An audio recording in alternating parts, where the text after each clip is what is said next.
Hello, I'm Casey Aiken, and this is 21 This Week. Coming up next, headlines call MCPS achievement scores disappointing, while the numbers say it's even worse. Police Chief Marc Yamada calls out County Council for ignoring staffing crisis. The tragedy of Brian Thompson's murder lands in Baltimore. And bona fortuna, Senator Ben Cardin. Our panel of insiders will give you the story behind the story. We're joined by former CEO, council member, and CEO of SkillSmart, Mike Knapp, and Laurie Halverson, a member of the Montgomery County Republican Central Committee. Stay tuned for these stories and more on the next 21 This Week.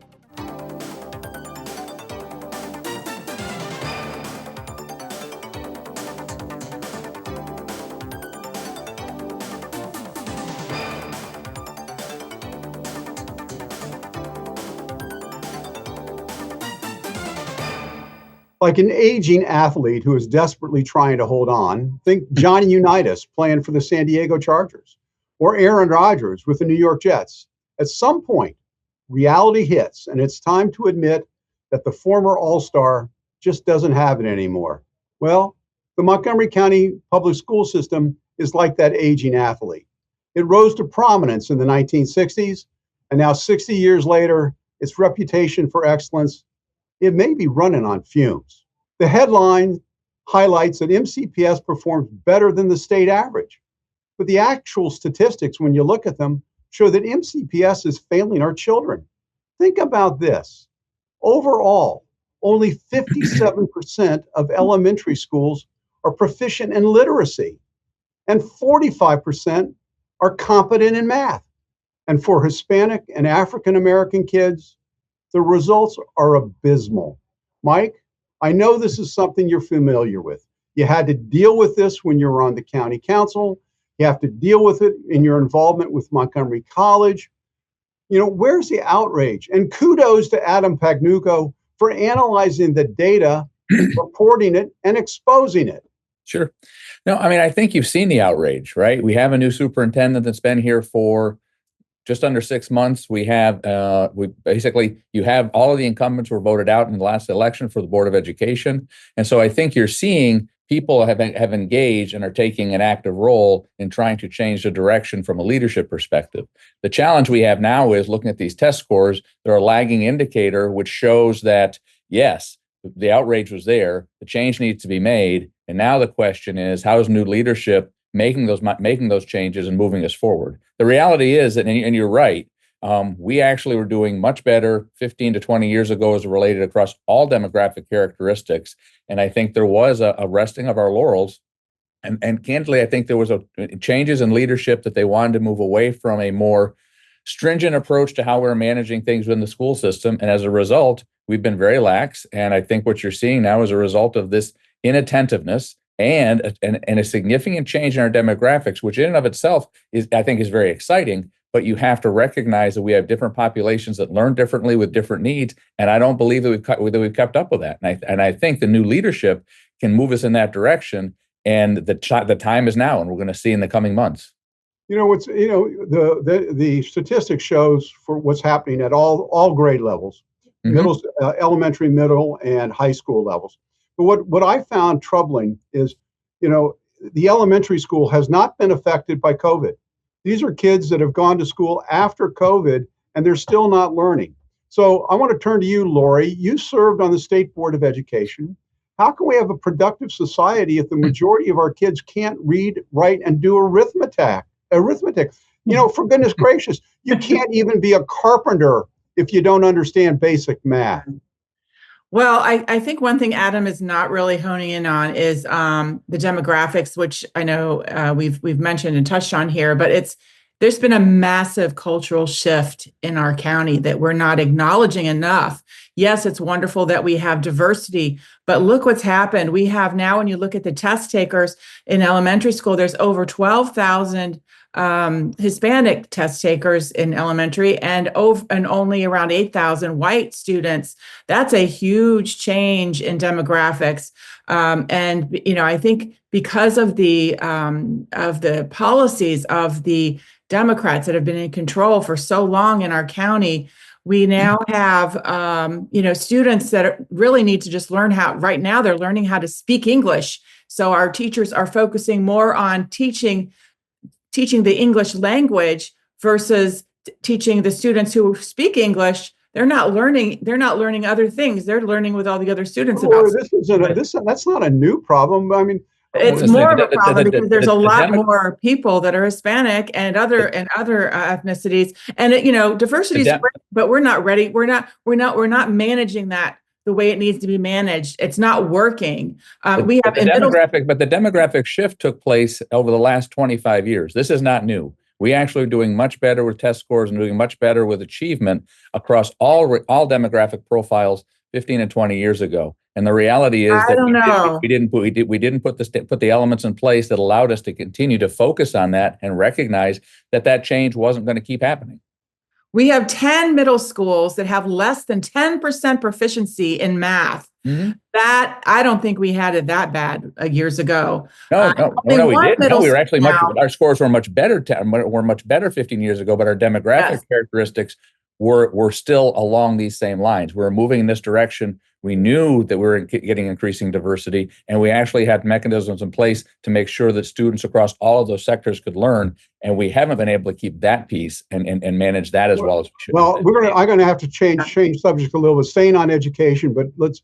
It's good to note, Mike, if you're correct, that we have a new board of education that's going to start focusing on this, and a new superintendent that will start focusing on this. But I want to talk about, there were problems at Wootton High School where a recent racial incident occurred that resulted in the principal being suspended. Now, allegedly, and I don't know the facts for sure. Allegedly, there's been problems for a long time. Mike, what do you know about this? I don't know much. I mean, from what I've heard, that the principal was suspended because of he didn't report the issue, and that was the challenge. And so I don't know anything beyond what I've read in the papers as well. Well, it was reported, but it was 3 days after the incident. It was late. Yeah. Well, I guess again, not knowing the intricacies of it, there is a new principal appointed, an interim principal at Wootton High School, and it looks as if this is being challenged. But we've had a history over the past year of not only racial incidents but anti-Semitic incidents, and this seems to be a problem across the board, not just isolated to Wootton High School. Looks like we're going to go to our next topic. Thank you, guys. We're running out of time. Since 2019, police staffing has been a problem in Montgomery County. In 2019, there was a complement of 1,307 police positions. Since then, the county has reduced 30 positions in 2022, placed restrictions on the use of force by officers, introduced legislation to limit constitutional consent searches, and additionally, the newly installed Vice President of the County Council, Will Jawando, supports further defunding the police. In a remarkable bit of candor, Police Chief Marc Yamada laid it out to the council's Public Safety Committee and said, everyone in this room, speaking to the county council, bears a role in trying to accomplish morale, staffing, and retention. Laurie, there are reports that the police force could lose another 10% of its officers next year. Is there a solution to this? Yes, and the reason they're predicting the 10% reduction is because of improved benefit package that starts on in 2025. And I think, we need to hire a lot more police officers, but it's difficult to hire them because of the policies that are in place. I think that police officers are afraid to work here because they're afraid they'll have to go to jail if they make a small mistake. They're scrutinized. They have to be perfect here in Montgomery County, and that you can't expect perfection. There's currently a 13% vacancy rate. And unfortunately, we need to have our community get behind our we not only have Will Jawando and, Kristen Mink are calling for defunding the police, but we need all of the county council to support our police, and we need all of our community to support our police.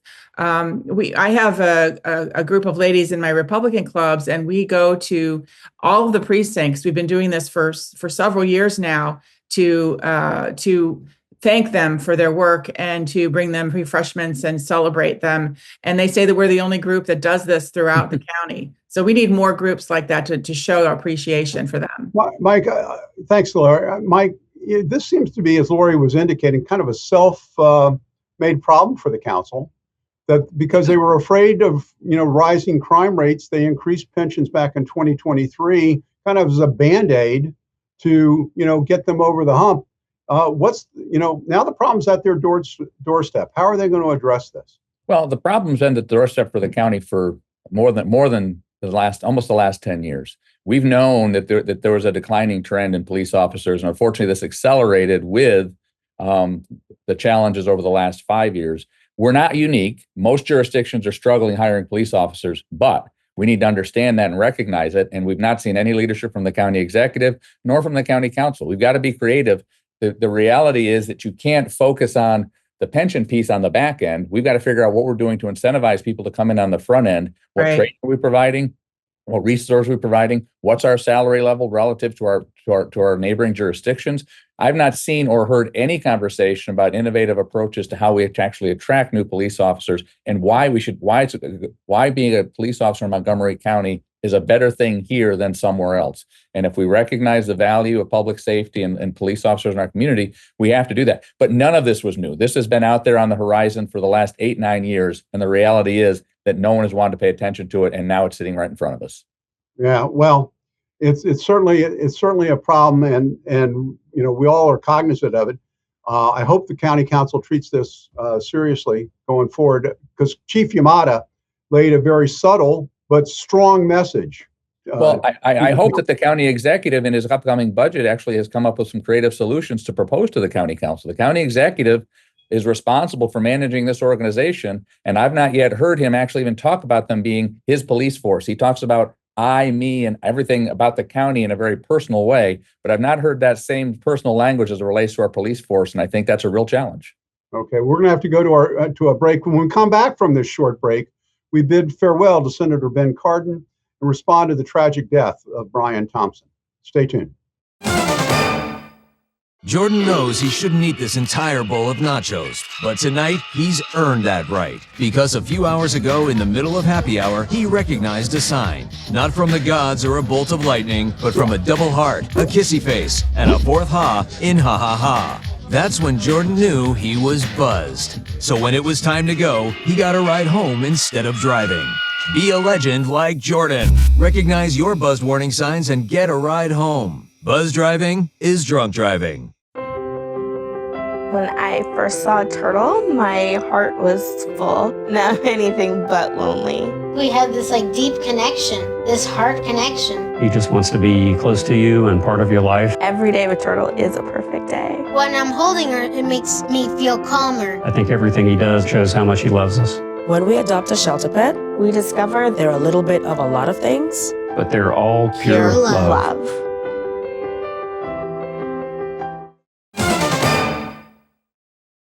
And welcome back. On Wednesday, December 4th, in the early morning hours, Brian Thompson, CEO of the American UnitedHealthcare Company, was gunned down from behind while walking to a meeting in New York City. 5 days later, Towson, Maryland resident Luigi Mangione was arrested in Altoona, Pennsylvania. Questions abound as to what turned the valedictorian of the prestigious Gilman School and the honor student at the University of Pennsylvania into a suspected assassin. Laurie, how do you make sense of such a senseless tragedy? Well, you really can't make any sense of it. And I know that our news are bombarded now. They're trying to make sense of it. He was a prominent, he was part of a prominent family in Baltimore. He was a valedictorian. He had the best education you could possibly have, and he really had a bright future ahead of him. So what went wrong? I mean, I think, even his mother, she's notified authorities that she couldn't get a hold of him. So something went wrong. And I think he had a mental illness of some kind. And I think he was fixated on one of the biggest problems our country has, and that's the healthcare industry and how it's broken. And he just was fixated on it and somehow went downhill from there. Very, very sad to see such a thing happening. So hopefully we'll have more answers about his health later on, but no excuse for doing anything like that. And it's kind of crazy what people are saying on TikTok and things about this young man. I think what's, again, I think all the speculation that is going on and all the comments, kind of are people venting for themselves, and because there's certainly not enough facts or details. Mike, Christmas in 2 weeks, there will be a wife without a husband and 2 children without a father. And yet there are those that are celebrating the murder of this CEO. And the question is why? Well, I don't know if they're celebrating the murder. And certainly there's no way to justify that in any capacity. I think one issue that this has brought to the fore, as Laurie indicated, is the challenges that we have with healthcare in the United States. And people are ascribing somehow his motives being driven by that, and they may not have been. Clearly, provision of healthcare in the United States is a challenge. We have it's the most expensive, richest system in the world, and yet our health outcomes are nowhere near where they ought to be. We think we're 42nd or 43rd as it relates to life expectancy and overall health and well-being of our residents. And so whether or not is that a bridge too far? It probably is. But if it allows us, if there's something that we can take positive out of a very tragic situation, and it forces us to examine how we actually provide healthcare and insurance to our residents so that people can actually be healthier and be better off, that may be a positive that comes out of this, if it actually engages us in a real conversation along those lines, which in no way justifies anything. It was a tragic situation. My heart goes out to their family. And to friends. And at the same time, we also have to recognize that as a result of our inadequacies in healthcare, that there are families across the country that also are going to be missing loved ones as a result of inadequate access to healthcare or insurance and challenges that they've had in trying to get those addressed. And so hopefully it will allow us to have a conversation that we need to have earnestly in this country that we've not been able to have. Well, that's true, but vigilantism is not the solution to a problem as widely spread as what we've seen, with the healthcare. Nothing that I just said. I know, I understand at all, and so I recognize that, and that's not a way to do it. I was just trying to say, if there's a way to find a positive element that we could potentially get to as a result of this very tragic situation, which was poorly handled all the way around, then that could be a potential silver lining if it allows us to have that conversation. Well, I understand that, and I wasn't trying to suggest that you were saying otherwise. I just was, I think, expressing for myself, because it's hard to disassociate what happened if he had spinal injury and spinal surgery. I'm a lawyer. Malpractice lawsuits happen all the time in the medical profession if someone has had bad surgery. How do you disassociate yourself from that instance and think that the whole healthcare system is at fault?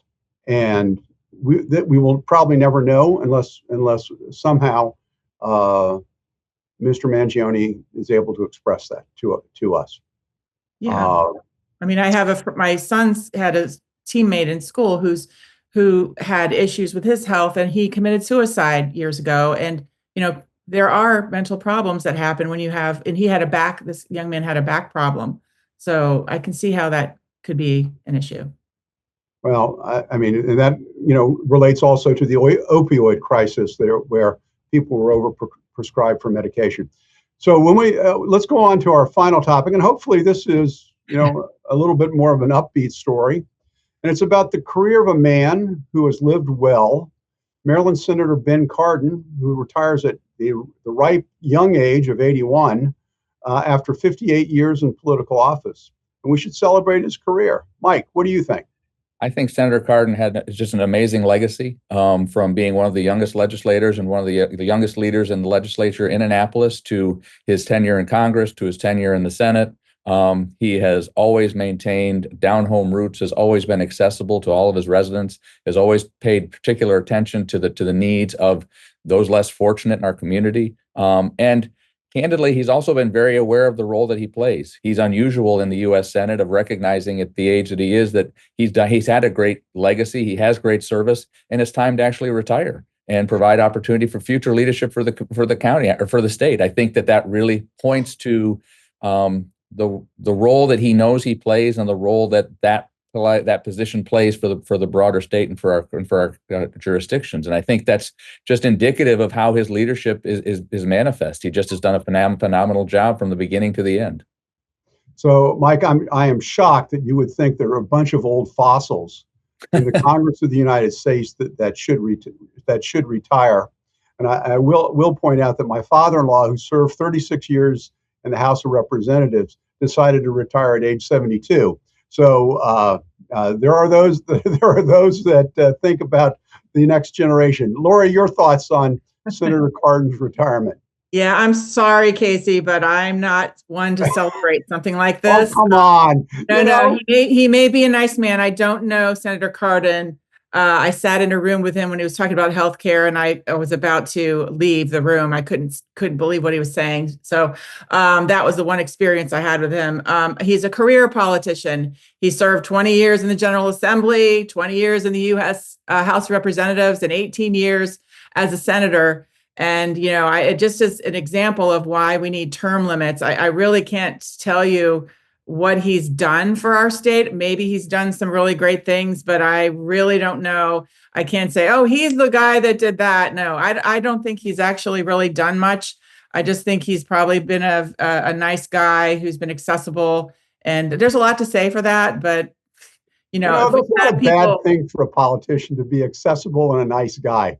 We need term limits, Casey, and that's what I'm going to say. But three terms in the Senate is not a long time. I mean, I worked in the Senate for Senator Jackson, and when he was running for his third term, it was fairly unusual for people to serve 3 terms. Now that's just a blip on the screen. I don't know. The ones you like, you want to keep them forever. I guess I would just say that I think that Senator Cardin was a model of what you want a senator to be. He was always prepared. He understood the issues in the communities that he represented. He acted civilly. He acted with respect. He treated everyone with dignity. And I think those are things that, unfortunately, right now, especially in the U.S. Congress and other places, we don't see anywhere near enough of that. And so I think he is a model for what we would like our legislators to be. Well, Mike, you get the last word. Stay tuned for parting shots when we come back from this short break. If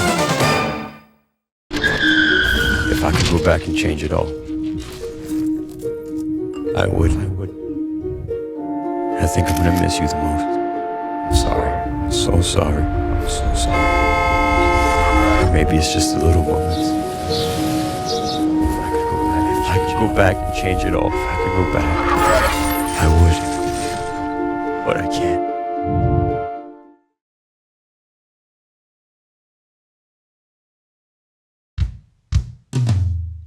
Hey world, I have a quick message. It's about safe driving. All right, let's go. Anytime you're driving, have the seatbelt buckled tight. Both hands on the wheel and your phone out of sight. Well, not in your hand trying to text somebody back. Because if you do, your car might get smacked. The moral of the story, just put your phone down. The people on the road will stay safe and sound. Put your phone down, put your phone down. People on the road will stay safe and sound. Yeah.